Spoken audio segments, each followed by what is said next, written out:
John talked about hope, and that's how we started this campaign. Hope from the volunteers and the energy that this would be a good year for us. We have families and children that hope that United Way campaign is successful. We have community partners that have a lot of hope on what tonight's fruition will bring. As we started this campaign, it's hard to believe that we were on Beaver equipment, moving dirt a few months ago. The sun was shining and we had high energies. Today, it's snowing, it's cold out, but our hearts are very warm. And they're warm because of people like Gail and Mark Sterling. And you're going to hear from them in just a minute some of their highlights of the campaign.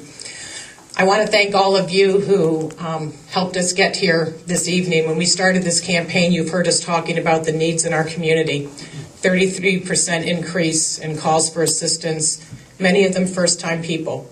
Some who may have been standing where you are last year at this time. Life changes very quickly, and usually without warning. There's a commercial there somewhere.